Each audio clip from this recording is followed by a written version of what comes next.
feel welcome this morning. We are so glad she is here.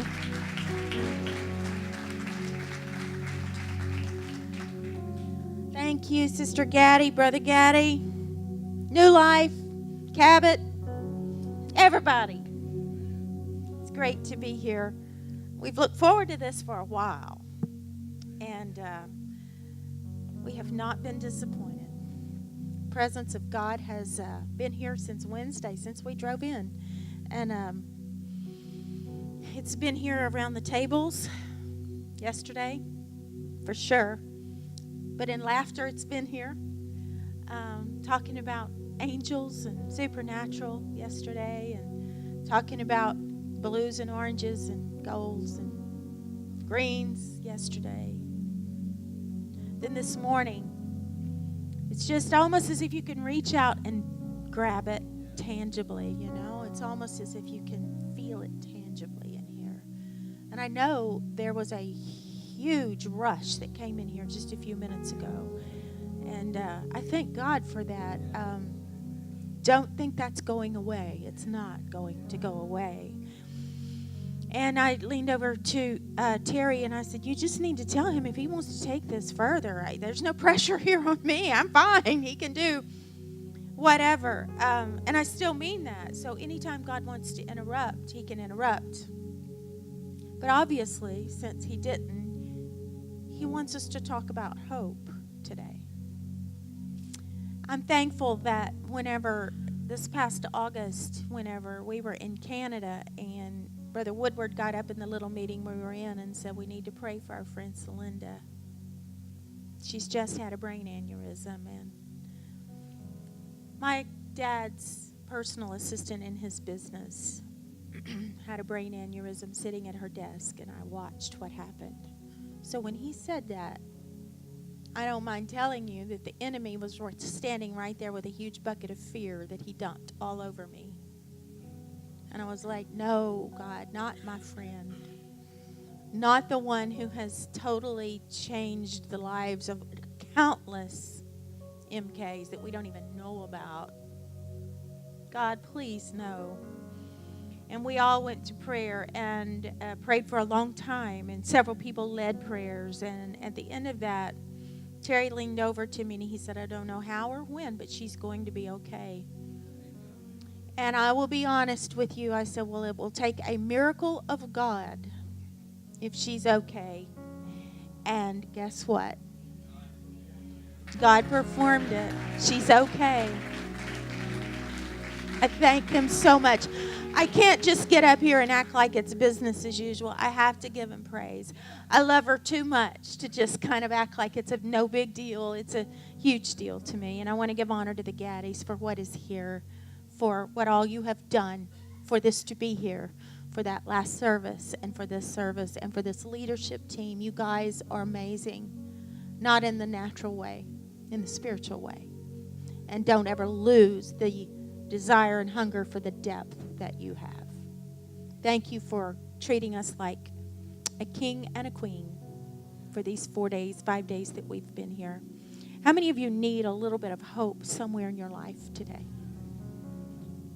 I need hope. I need hope. We always quote for the faith, hope, and love, and the greatest of these is love. And we talk about faith and we talk about love, but we kind of leave out hope. You know, it's like, well, hope is a matter of mind over matter. Hope is wishing it will be so. Well, we're going to talk about that today. Would everybody just bow your heads and say, God, give me revelation today? Lord, give me revelation. God, give me hope in my spirit. Help me understand the eternal meaning that you have for me here today. Whenever, I'm sorry, babe, I forgot my clicker. If you could just bring that to me. Like somewhere. Just hide and seek. There you go. Yeah. Whenever my son was born, our son, we have a 27-year-old daughter, a 21-year-old son. When our son was born, he was sick a lot in the early years of his life. And so He was kind of an interesting child. He didn't like church, which was a little problem since that's kind of where we were, like all the time. His sister loved church. She is almost 7 years older than him, and so she took it on herself to try to teach him to love church, which caused chaos in our home because he didn't appreciate that teaching. We would walk into church, and he would just bury his head in my skirt. I learned to wear long skirts because many times he would actually get on the floor and kind of crawl in between underneath my skirt so nobody could see his head. He hated church. He didn't like the people at the church. He didn't like any people. It wasn't him. That wasn't his thing. God did a miracle. He's in church this morning on the music team. God did a miracle. He likes church. But he was sick a lot. And so I think he learned to be kind of happy about that because it kind of kept him from having to go to church. I mean, like high fever and stuff. And so when he was 4 years old, we took him to an allergy specialist to see if perhaps it was allergies and this sort of thing. And they did all the testing, and he said he's not really allergic to anything. He said, but his adenoids are very infected, his tonsils. He said, so we're going to go in and take his adenoids out. And we said, okay, well, maybe that'll help a little something. So we had to take him to do all the blood work for that. And I will never forget the day. It was because of the times during the day. And we were back in the office. We had been working on something, so we were not out front. We were back in the office. He happened to be back in the office. I remember Sister Mickey happened to be back in the office, and several other people, and they rang through and they said, Melanie, you have a phone call. So I just sat down at the desk there and took it. And I will never forget, I said, hello, and he said, hi, Melanie, this is Dr. Close. And I said, oh, hello. His surgery was scheduled for the next week, and we had done the blood work a couple of weeks before. I said, hello. He said, I really hate to have to make this phone call. Well, that's not what you want to hear. That's not the words you want to hear whenever the doctor's on the phone. I said, okay.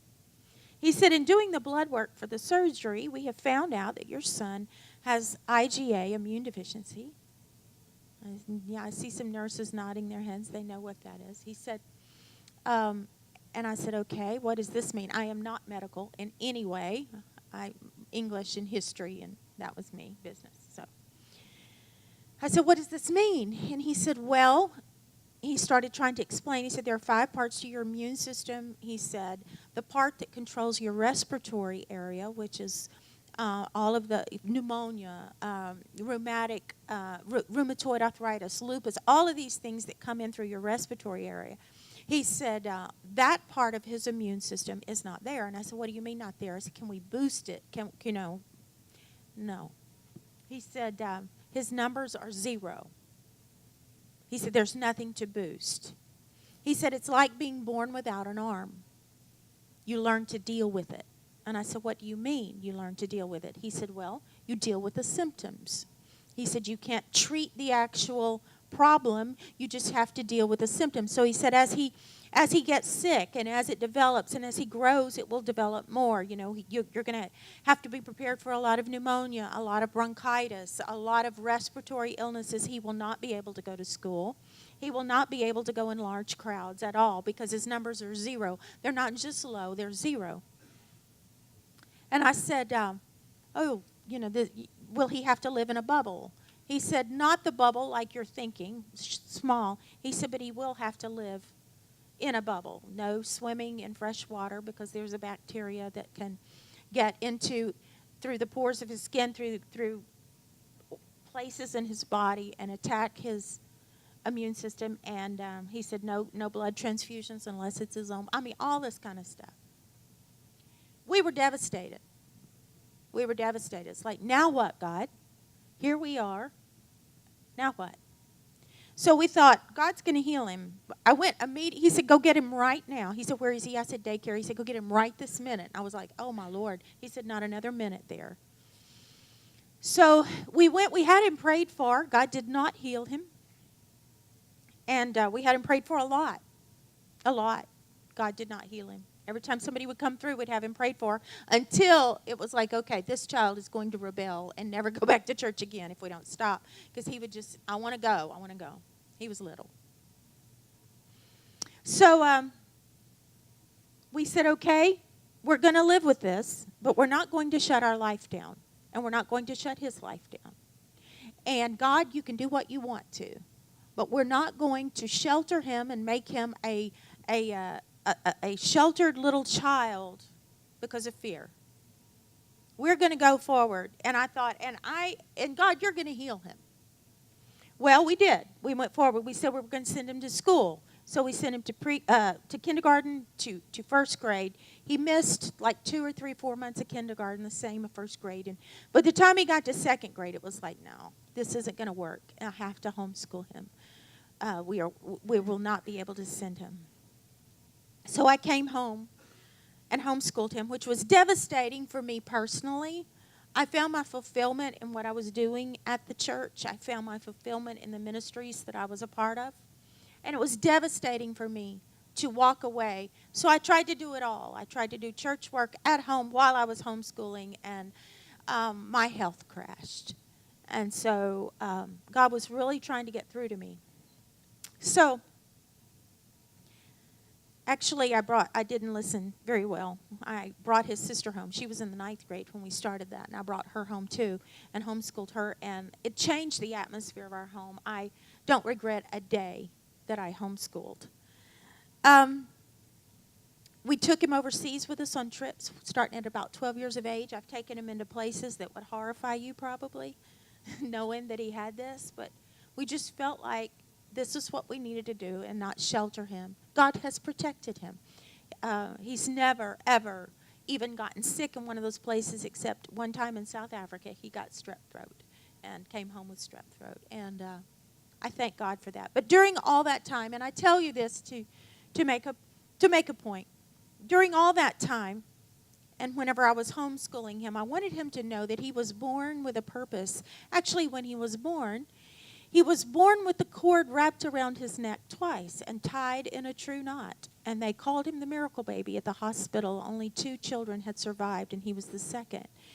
And so I knew God had a plan for him, still has a plan for him. And so whenever I started homeschooling, I asked God for scriptures for both of our kids. I said, Lord, I want you to give me a word for them from your word that is a scripture for them to guide their life. And I got it for Kendra, and I put it on her dresser or her mirror in her bathroom, and I got it for him, and I put it on his dresser. And the one I got for him is a common one that you all know. And at first, it was very common. I said, Lord, this is everybody's verse. Give him a different one. Give him one that's his. And the Lord said, this is the one. This is the one. And so I said, okay. And that verse was Jeremiah 29:11. For I know the thoughts that I think toward you, saith the Lord, thoughts of peace and not of evil, to give you an expected end. So whenever I started, my boy is very black and white. There's no gray. It's either black or it's white. And if there's something gray in the middle, he's going to pick out the white parts and the black parts out of that gray because it's just black and white. And so I knew whenever I got this verse that I was going to have to define every word in the verse. So there's a lot of it that's pretty self-explanatory. But that one at the end, to give you an expected end, that's the one I knew he would ask about. So I started researching the word that expected end is translated from, and it's translated from a Hebrew word, Tikvah, Tikvah. And the way it is translated in most scriptures is hopeful future. For I know the thoughts I have toward you, saith the Lord, thoughts of peace and not of evil, to give you a hopeful future. So I thought, great, okay, this is good. Then I wanted to know, well, where else is Tikvah used in the Word? And so I started searching, and I found it, and there it is. I forgot that one was up there because I just forgot. There it is. It's just what I just said. So I didn't lie to you, did I? I backed it up. Oh, that I might have my request, Job 6:8 says, and that God would grant me the thing that I tikvah, that I long for.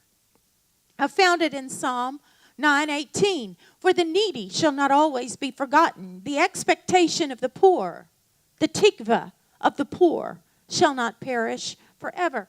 I found it in Psalm 62:5. My soul, wait thou only upon God for my tikvah. My expectation, my hopeful future is from Him. You getting a kind of a glimpse now of what tikvah is? Okay. And then I found it in an unexpected place. I found it in Joshua 2. You know the story of Joshua 2 where the two spies were sent not to see if they could take the city, but to see how they would take the city. And so they went in verse 1 and came to an harlot's house, and she was named Rahab, and they lodged there. And don't go supposing things. Things were very different back then. Just don't let your mind go there, okay? So the story is that they came in. The king sent his men, because somebody said we saw two men come in and go into Rahab's house. So the king sent his men to Rahab's house to find them. And this is an artist's depiction of what it could have looked like. The walls were very, very wide, room enough for houses to sit on them. That is one reason Jericho could not be taken, was because the walls were so thick. Her house would have been one of the houses here, and you can see how it's a thoroughfare. People can see you coming and going. A lot of the city's business was conducted on the city wall. So the king's men came to the house and said, there are two men here from Canaan, and we know you're housing them. And so she had already told the men, you go up to the roof and you hide there. And she had covered them with flax. And so the king's men came and she said, no, they're not here. They went that way. So the king's men took off that way. She goes up to the roof. She uncovers the flax. She uncovers the men covered with flax. And she tells them, she says, all right, I'm going to let you go. But here's the deal. Verse 9. I know that the Lord has given you the land. Your terror is fallen upon us, and all the inhabitants of the land faint because of you.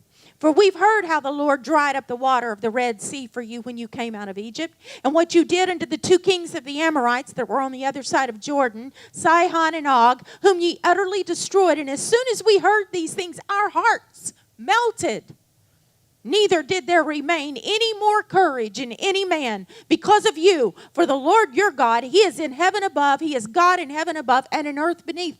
Rahab was a convert before they even had the first revival service. I mean, she was converted from the get-go. She said, your God is the God. And I know this. So she said, I'm going to let you go. But whenever you go and you come back and you take the city, because you will, save me and my family. That's all I ask. Just save me and my family. And they said, okay. All right, we will. When we come into the land, do this. Bind this line of scarlet thread in the window, which thou did let us down by, and thou shalt bring thy father and thy mother and thy brethren and all thy father's household home unto thee. And she said, according to your words, so be it. And she sent them away, and they departed. And she bound the scarlet line in the window. And if you'll just get that back up there for me. And the Hebrew word for scarlet line is tikvah. Hope. Hopeful future. Expected end. When one is dealing with translation of something into another language, something is always lost. There are always so many layers to words, and when they're translated into another language, some of those layers just can't make the trip. And so that's what has happened with this word, tikvah. We say hope. And when we say hope, what happens is we go to a meaning that Plato, the philosopher, the ancient philosopher, gave us a long time ago. And his meaning was projecting the wish that we desire for the future on what we hope will happen and what we think will happen. So we have taken Plato's definition and we have integrated it somehow into that biblical ancient word of tikvah. And we've changed the meaning. Because that's not God's definition of hope. That's Plato's definition of hope. Sometimes tikvah is hard to explain what it is, so I'll tell you what it is not.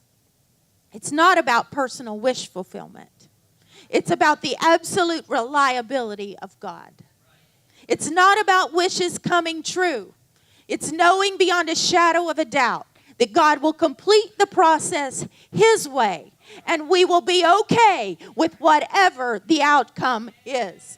It's not a state of mind over matter. It's not a state of denial of reality, and it is not a crutch for the weak. Tikvah is eternal promises and obligations of the God of the universe that said, if you will hang out your cord, I am going to give you far past salvation for you and your family. Tikvah is His covenant with me. Tikvah is a word that has the kingdom of heaven backing it up. Tikvah is a word that has the forces of the angelic host behind it.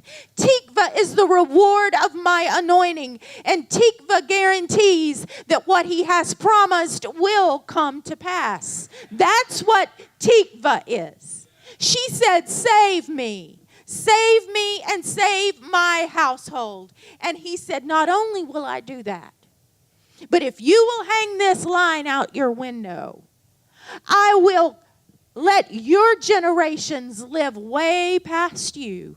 And I will let you marry one of these spies. And I will let you have a child. And I will let you be the great-great-grandmother of King David. And not only that, I'm going to put you in the bloodline of Jesus Christ Himself, the salvation of the world. Tikvah, this red cord is a lot more than saving your life and the life of your mama and your daddy, Rahab. This red cord goes way past your death.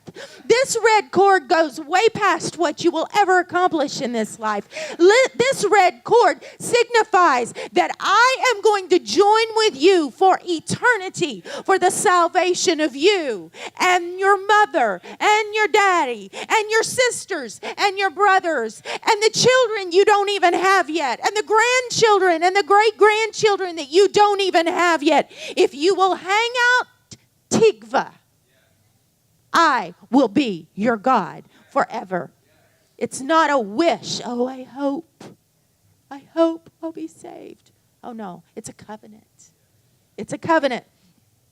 If Rahab would never have hung out the scarlet cord, the line of hope, the tikvah, though, her life would have ended at the grave. So it's not a one-sided situation. God said, hang it out, and I will do this. She had to hang it out. If she would not have hung it out, His power could have done it. The promise could have still been there, but she would have not activated that promise. It's almost as we went to Canada the first of this month, and it was cold, 15 below, wind chill of 27 below. Never had anything like that in my life. Brutal cold. I had hand warmers. When you click them, they start getting warm. They did absolutely no good in my pocket until I clicked them.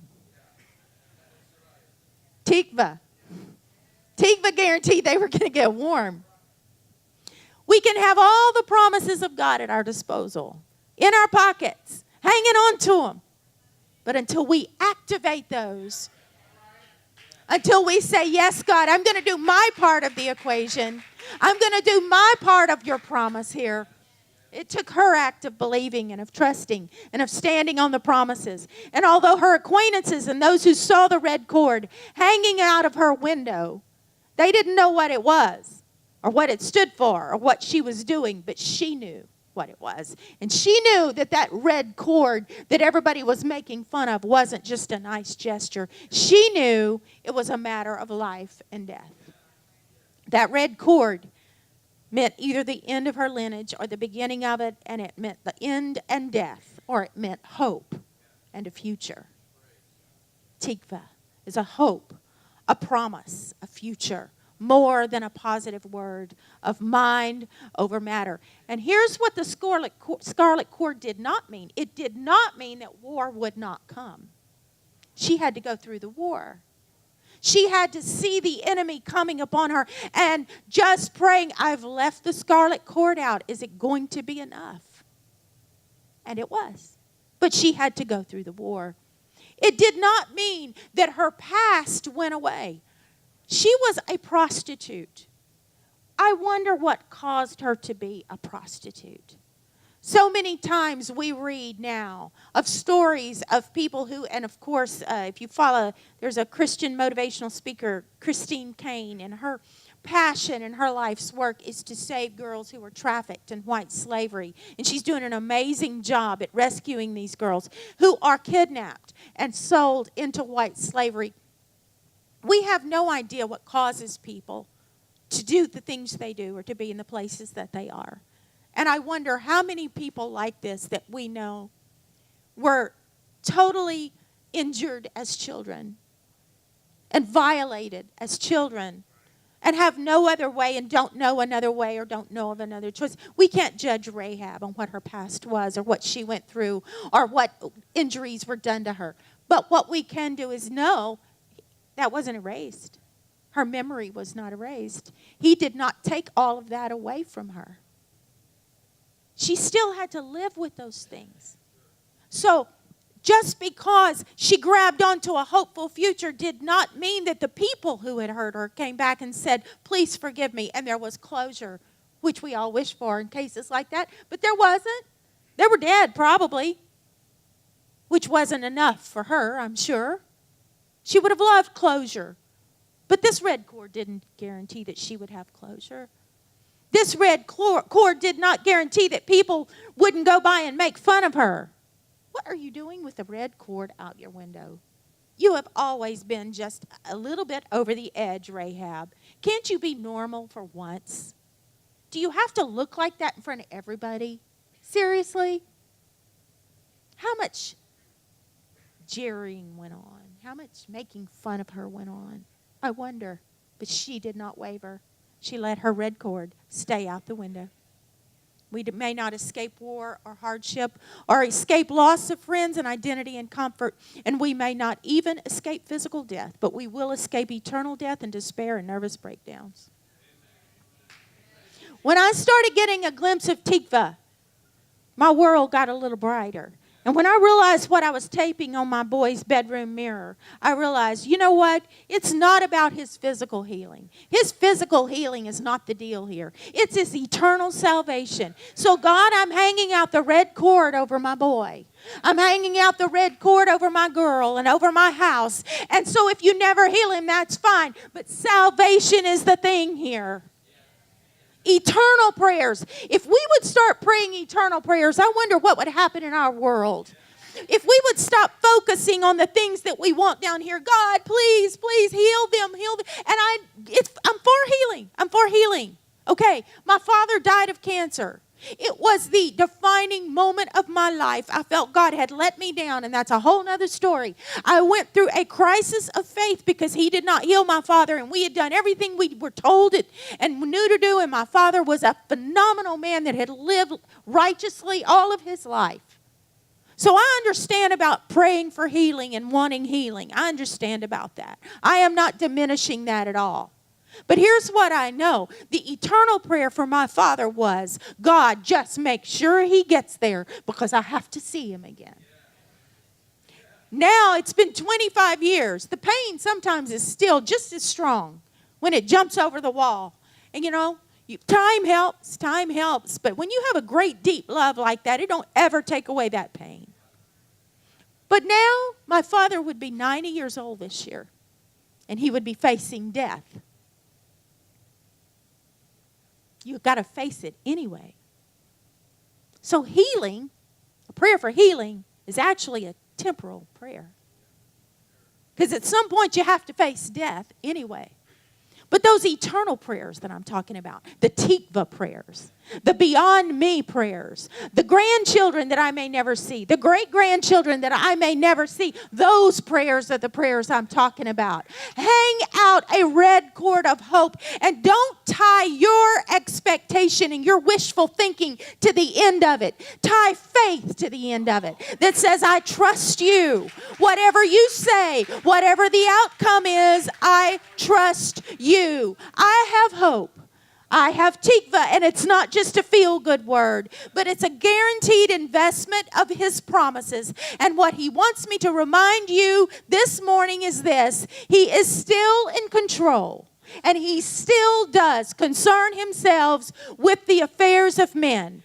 But it takes action on your part. You have to connect with the living word and the promises in this book and not let go. And you have to live by faith and not by sight. And you have to trust the word even when you don't see the promise. And you have to hang out the scarlet cord out of your window for everybody to see. That's your part. It's not a one-sided thing. It's a two-sided thing. But if you will do that, you have hope this morning as well. So here's the real question. Are you brave enough? And are you strong enough? And are you desperate enough to hang out your red cord? Because when you hang out your red cord, you relinquish control. When you hang out your cord, you say, whatever you do, I'm okay with it. And whatever you do, I know I'll be fine. And you'll take care of me, whatever the outcome of whatever situation. And that takes strength, and that takes bravery, and that takes total trust in the God of the universe, which is all He's asking. It's all He's asking. Tikvah was life and death to Rahab, and so it is to us. In the summer of 2015, at camp meeting that year, was it 15 or 16? Doesn't matter, I guess. 15. It was camp meeting, and after the service one night, they were serving food at one of the houses on the grounds there. And so Kendra and Braden, both our children, were helping to serve that night. And so they had gone over early and were helping to get everything ready. And we were all still at the tabernacle straightening up and shutting everything down and all this kind of thing. And we got a text. Was that it? I got the text. You were already gone. I never got there. You walked in. That was the deal. You walked in. And Braden was standing there, and he said, Dad, I need to go to the hospital. I need to go to the hospital right now. And he said, what happened? He said, I ate this right here, and it was a date with an almond in it, bacon wrapped, one of those little hors d'oeuvres. He said, I ate that, and he said, my throat's closing up. And so he was like freaking out, and so he jumped in the car, and they texted me and said, we're headed to the hospital. Well, there's 2 hospitals, and so the one that was closest to the campground is not the one we go to, but Braden told him, he said, let's go to this one, pull in here. He said, I'm getting where I can't breathe. So they got him in there, and we got in there, and they gave him all, the EpiPen stuff and all of this stuff, to Benadryl shots and all this kind of stuff to settle him down, and it got to where he could breathe, and everything straightened out. And so they sent him home with EpiPens and said, follow up with your doctor. So we did, and it took a while. That went away. That episode went away, and the nuts, we just stayed away from all kind of nuts, any kind of nuts, until we could go back and see the doctor, told him what had happened. And so it was the same one that had diagnosed the IgA. And so I said, what are we looking at? And he said, what I'm afraid of, because we had done the allergy testing, and there was no allergy to almonds or anything. And so he said, what I'm afraid of is, he said, sometimes with the IgA, especially when his numbers were 0, he said it can morph whenever they get older. And he was, I think, 18 at the time. He said they can morph. It can morph, and then all of a sudden, things that you've never been allergic to, you can be allergic to at the drop of a hat. And he said he could eat a peanut, or he could go eat shrimp or whatever, and has eaten it all of his life, and then all of a sudden he'll have an anaphylactic reaction, and then you're dealing with a very serious situation. So he said, what we're going to have to do is go back through all of the testing again. And we had confirmed his diagnosis also with Texas Children's Hospital and with Ochsner's in New Orleans. And so he said, I know we did all that. He said, but we're going to have to go back through all the testing again, because he said we have to see how the numbers have shifted and whatever else it was he was looking at. And that involves MRIs. That involves tons of blood. Braden is deathly still afraid of all that kind of thing. But we did. We went back through it. And so we scheduled our follow-up visit. And so we went in. And so the nurse that was in there, she said, she was taking all the stuff before the doctor came in. She said, did you hear the good news? Did they call you? And I said, no. What?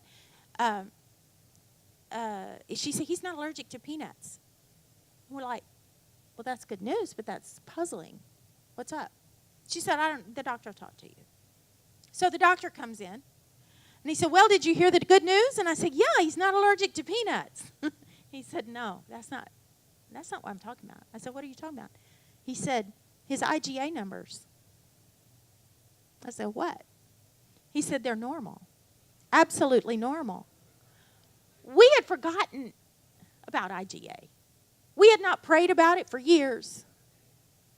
And we just looked at each other, and I said, what? He said, yeah. He said, not only are they just normal, but they're strong normal.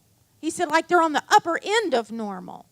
He said, normal is he can just pull a boat out of the water. He said, but they're so strong he could pull a truck and a boat out of the water. We didn't know what to say. I played background music for Messiah for our Easter drama for years and years, and we had miracle scenes where they'd get healed. And as I played that night after night after night after night for 1,000 years, I would always wonder, what did the people that got healed really do? What did they really feel?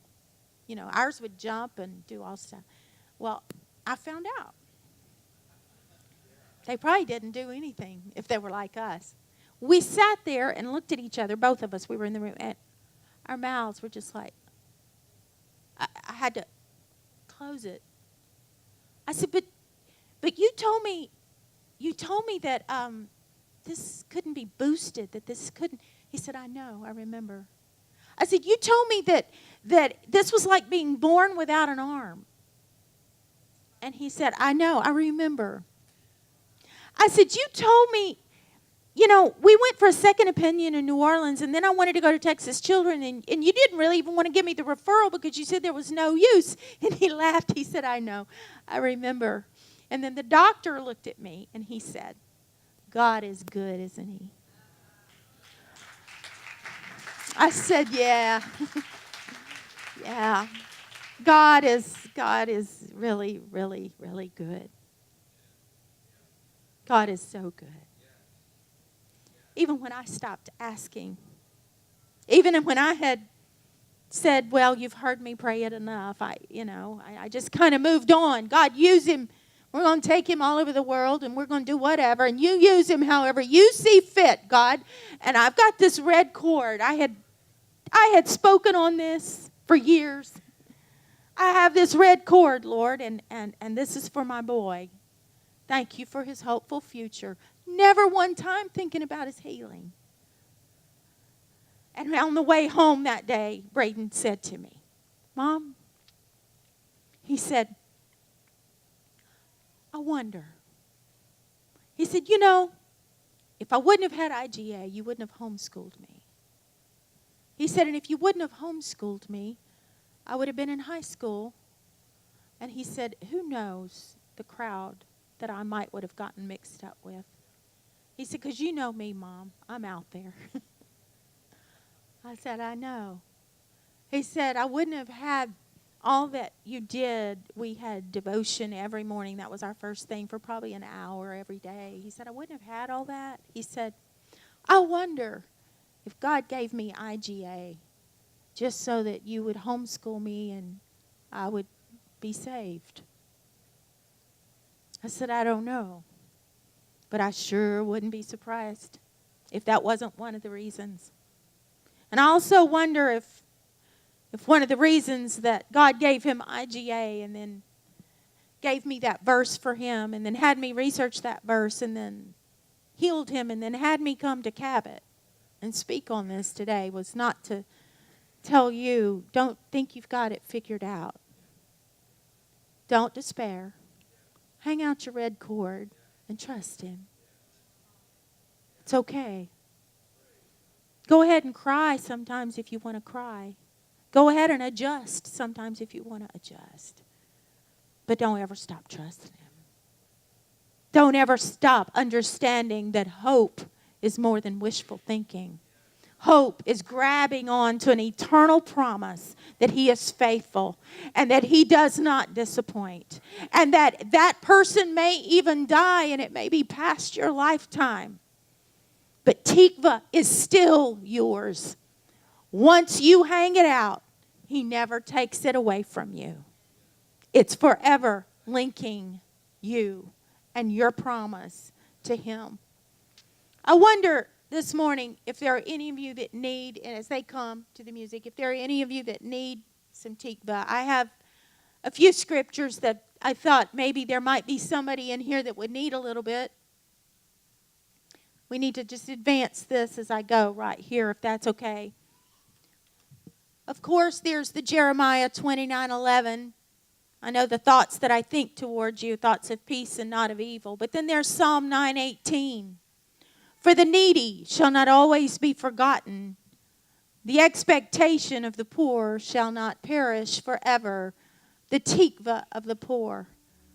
Our guys here have a few red cords in it. There's going to be a guy standing in front of each section. We're not going to pass them out to you. That's not the way it works. You have to make your own declaration of faith. You have to make the effort. You have to do your part. You have to say, I will hang out my red cord. You have to walk up and get whatever you feel the Lord is promising for you. And if you need Tikvah, if the Tikvah of the poor shall not be forgotten, then if you need to remind yourself of that today, you need to walk up and get you a red cord. Psalm 71:5 says, For thou art my hope, O Lord God. Thou art my trust from my youth. I am as a wonder unto many, but thou art my strong refuge, and cast me not off in the time of old age. Oh, how I need to be reminded at times of this. Forsake me not when my strength faileth, but I will hope continually, and will yet praise thee more and more. I will have Tikvah continually. Proverbs 24:14. So shall the knowledge of wisdom be unto thy soul, and when thou hast found it, then there shall be a reward, and thy Tikvah shall not be cut off. Thy hope, thine expectation. Jeremiah 31:17. And there is hope in thine end, saith the Lord. There is Tikvah in thine end, saith the Lord, that thy children shall come again to thine own border. How many of you need to hang on to that red cord this morning? Raise that red cord on that scripture right there and say, God, I'm hanging it out. My children shall not perish. My children shall return again. This is your word, God. I'm praying it back to you. Romans 15:13. Now the God of Tikvah, the God of hope, fill you with all joy and peace in believing that ye may abound in hope through the power of the Holy Ghost. I'm not bringing you hype today. I'm bringing you hope. I'm not bringing you wishful thinking today. I'm bringing you Tikvah, eternal Tikvah. Eternal Tikvah. At that same camp meeting where Braden, I believe it was that one. It could have been the next year, but I think it was at that one where that happened to Braden. Brother Paul Mooney was there. He was teaching during the day. And he was talking about a trip that he and Sister Mooney had taken to India. And They said they were watching outside their hotel room window, and they were near a settlement. And I've been to these places in Manila, Sister Sophia. You'll know what I'm talking about. Where the place I'm referring to in Manila, Sister Sophia is right over here, is Smoky Mountain, what used to be referred to as Smoky Mountain. It's a mountain of garbage. They've tried to clean up around it, but they can't keep the people from settling there. I know y'all have seen it as well. And this place in India was similar to this. The garbage trucks back up to it and begin unloading their garbage, and the children climb onto the trucks. This is their food. This is what they eat. This is their sustenance. And he said there was a place that sounded similar to that in India, and their hotel room overlooked it. And he said one afternoon they happened to be looking out their window when a girl in a pristine white dress started climbing that mountain. And they watched her, and they said, why is she climbing that mountain of dirty, smelly, horrible garbage in that white dress? She's going to get it all messed up. And they watched her, and they said she climbed until she got to the very top of the mountain. And when she got on top of the mountain, they said it was the most graceful, beautiful thing. She spread out her arms, and she started dancing to music that only she could hear. Dancing and twirling and dancing with a smile that was lighting up her face. Dancing on top of the garbage. Dancing and dancing. That's what Tikvah is. You may walk out these doors, and you may have to go home to your mountain of garbage. And you may have to go back to your life that is just filled with the stinky, smelly remains of hopes, wishful thinking that has been dashed in the past. But what he's saying is if you'll hang out your cord of Tikvah, I play music for you on top of mountains of garbage that will cause you to dance and rejoice and twirl and laugh all by yourself. He's here to give you Tikvah today. Eternal, living Tikvah. Hope that is way beyond wishful thinking. Can you go to him and just talk to him about whatever it is that is between